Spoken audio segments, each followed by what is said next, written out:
السلام علیکم ناظرین، آپ کا خیر مقدم ہے ہمارے یوٹیوب چینل میں۔ آج انشاءاللہ تعالی ہم نماز کے تعلق سے چند باتیں پیش کریں گے، اور سب سے پہلے ہم شرائط نماز کے بارے میں جانیں گے کہ نماز میں کیا چیزیں شرط ہیں، کیونکہ جن کا جاننا ضروری ہے ہمارے لیے، اور ان کو پورا کرنا، مکمل طور سے ان کو ادا کرنا بہت ضروری ہے۔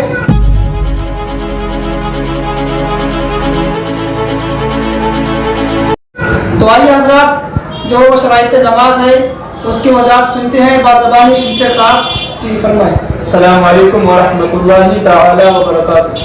وعلیکم السلام۔ ناظرین، جیسا کہ ابھی آپ نے ہمارے پیارے ساتھی محمد اسلام سے سنا کہ آج کی ہماری گفتگو نماز کی شرائطوں پر ہے، یعنی نماز میں کتنی چیزیں شرط ہیں۔ تو نماز میں 6 چیزیں شرط ہے، اس کا جاننا بہت ضروری ہے۔ طہارت، ستر عورت، استقبال قبلہ، وقت، نیت، تکبیر تحریم، یہ 6 چیزیں جو ہے نماز میں شرط ہے۔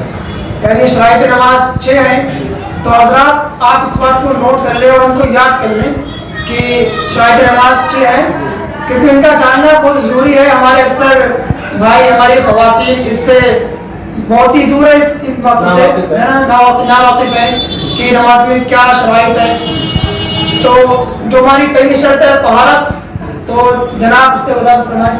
جی، طہارت کا معنی ہے پاکی حاصل کرنا، جی، یعنی نمازی کا پاک ہونا، ان کے کپڑوں کا پاک ہونا، اور جس جگہ پہ نماز پڑھ رہا ہے اس جگہ کا پاک ہونا۔ اب نمازی کا پاک ہونا، تو اس سے ظاہر ہے، پتہ چلتا ہے کہ نماز پڑھنے والا غسل کر کے آئے، وضو کر کے آئے۔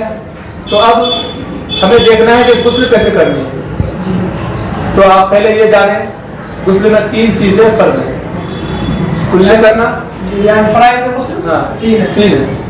3 چیزیں جو فرض ہے، کلی کرنا، ناک میں پانی چڑھانا، اور پورے بدن پر پانی بہانا۔ تو کلی کرنے سے مطلب یہ ہے کہ اس انداز میں کلی کیا جائے کہ منہ کے سارے اجزاء، منہ کے ہر حصے پر پانی پہنچ جائے، جی، دانتوں کی جڑوں تک، حلق تک صحیح طریقے سے پانی پہنچ جائے۔ یہاں تک کہ اگر دانتوں میں کوئی ریشہ وغیرہ، جیسے گوشت کا ریشہ یا پان کا کوئی ریشہ، چھلکا وغیرہ آپ کچھ دانتوں میں لگا ہے، تو اس طریقے سے کلی کریں کہ وہ مکمل طور سے صاف ہو جائے۔ جی، اس کے بعد ناک میں پانی چڑھانا، اس طرح سے ناک میں پانی چڑھایا جائے کہ ناک کی نرم ہڈی تک پانی پہنچ جائے، پانی پہنچ جائے، اور بال برابر بھی کوئی جگہ باقی نہ رہے۔ پھر اس کے بعد پورے بدن پر پانی بہانا۔ تو یہ 3 چیزیں غسل میں فرض ہے۔ تو غسل کا مسنون طریقہ یہ ہے کہ جب بندہ غسل کرنا چاہے تو پہلے غسل کی نیت کرے، نیت کرے بے شک۔ نیت کرنے کے بعد دونوں ہاتھوں کو گھٹنوں تک دھوئے، پھر اس کے بعد بدن پر کہیں نجاست لگی ہو، گندگی لگی ہو تو اس کو صاف کریں۔ پھر جو ہے جیسے نماز کے لیے ہم وضو کرتے ہیں، نماز جیسا وضو کریں۔ پھر اس کے بعد نماز جیسا وضو کرنے کے بعد پہلے دائیں مونڈے پر 3 مرتبہ پانی بہائے، سیدھے کاندھے پر 3 مرتبہ پانی بہائے، پھر الٹے کاندھے پر یعنی بائیں کاندھے پر 3 مرتبہ پانی بہائے، پھر اس کے بعد پورے بدن پر اچھی طریقے سے پانی بہائے، یہاں تک کہ بال برابر بھی کوئی جگہ باقی نہ رہے۔ یہ ہو گیا غسل کا مسنون طریقہ۔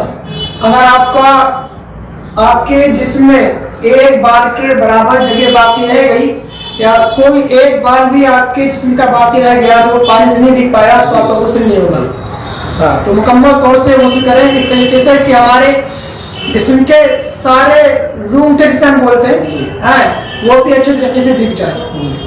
اس لیے کہ غسل اگر صحیح نہیں ہوگا، جی، تو نماز پاکی حاصل نہیں ہوگی، تو ہماری کوئی بھی عبادت قبول نہیں ہوگی، کیونکہ بندہ پاکی نہیں ہوگا، اور پہلے پاکی ضروری ہے۔ جی، تو اب طہارت میں وضو بھی ہے۔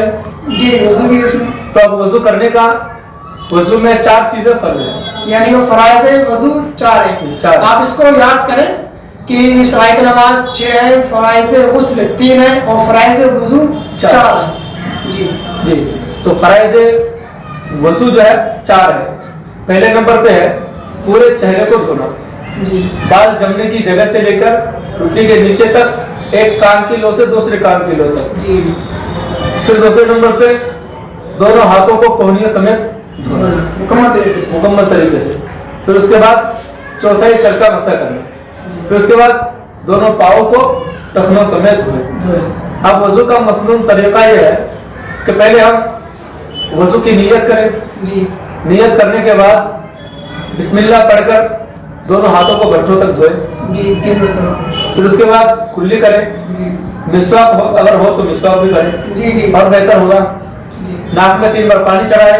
जी फिर उसके बाद जो है पूरे चेहरे को बाल जमने की जगह से लेकर चोटी के नीचे तक एक कान किलो से दूसरे कान किलो तक अच्छी तरीके से 3 बार धो ले। जी फिर उसके बाद दोनों हाथों को कोहनियों समेत जी धोए। फिर चौथा ही सर का मसा करें।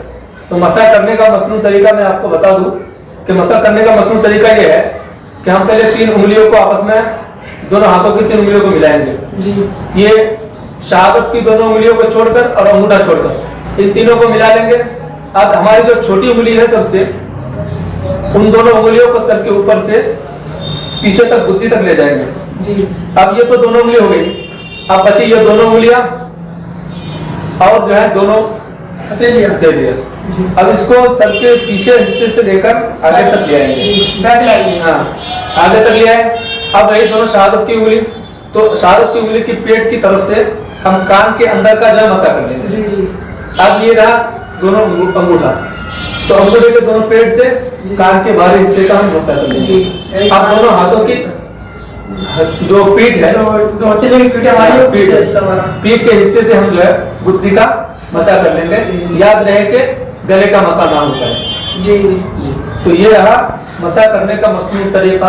फिर उसके बाद दोनों पाँव को टखनों समेत 3 बार धोएंगे। ये रहा वजू का जो है मसनून तरीका।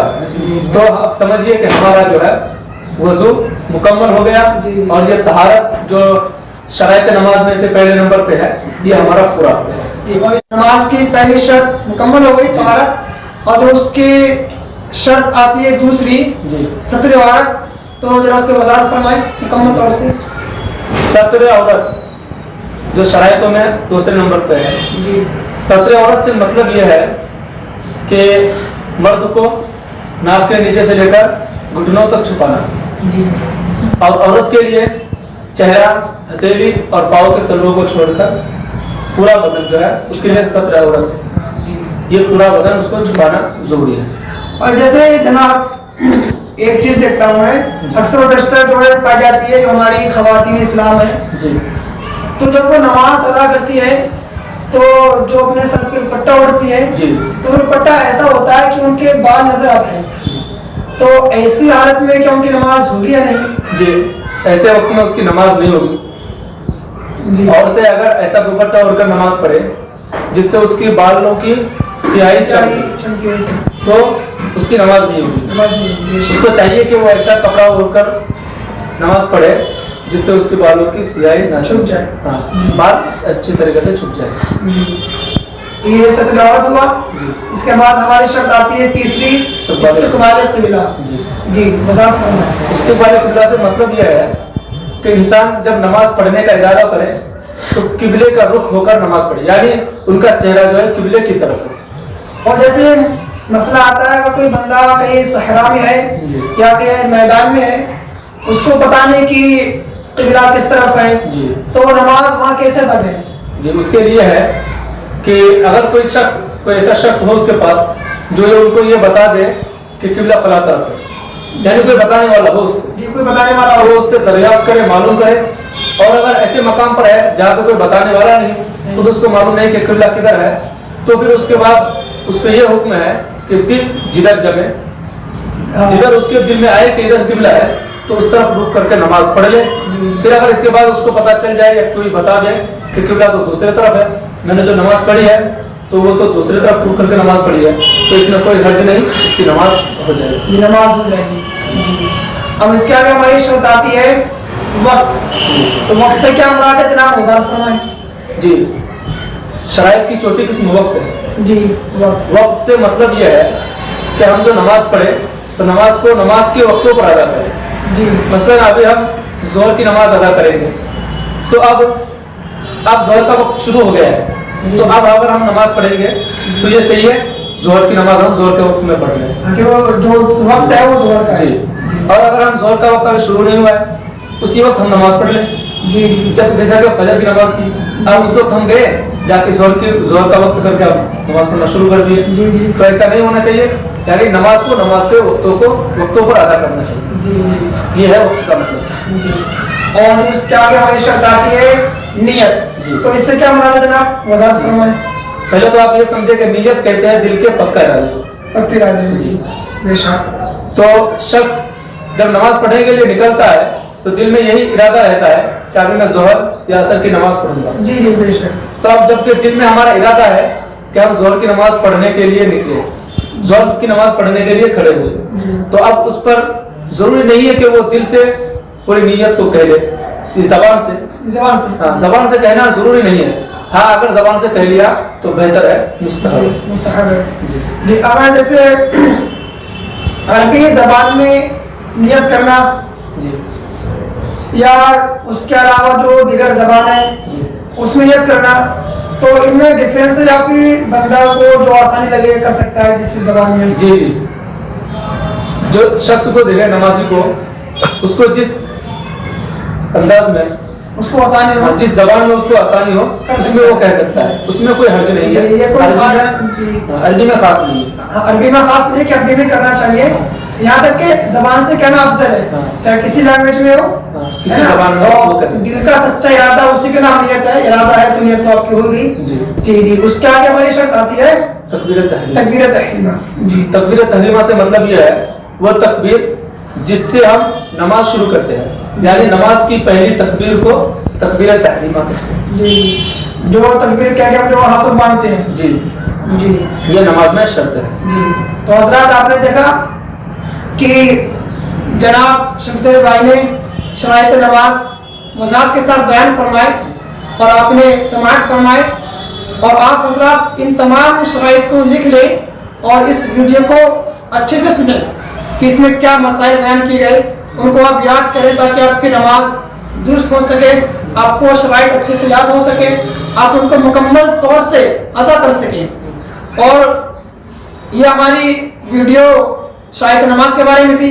अब इंशाअल्लाह इसके आगे हम एक वीडियो अपलोड करेंगे जो हमारी वीडियो फराइज़ नमाज के बारे में होगी।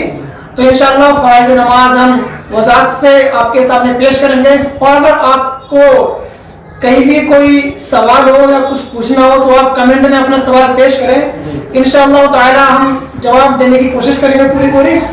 और आप हमारे चैनल को फिक्र इस्लाम इसको सब्सक्राइब करें और इस वीडियो को शेयर करें ताकि हर बंदा अपनी नमाज सही कर सके। शराइत नमाज, फराइज़ नमाज और जो दीगर मसाइल हैं है ना, जो उनसे लोग नावाकिफ हैं, तो वो उसके बारे में जान सके। तो इस वीडियो को शेयर करें अपने दोस्तों में, अपनी फैमिली में। और आज के लिए इतना ही। अस्सलाम वालेकुम। सो गाइस, वीडियो आपको कैसी लगी कमेंट सेक्शन में जरूर बताइएगा। मिलते हैं अगली वीडियो में, तब तक के लिए दुआ सलाम, जय हिंद।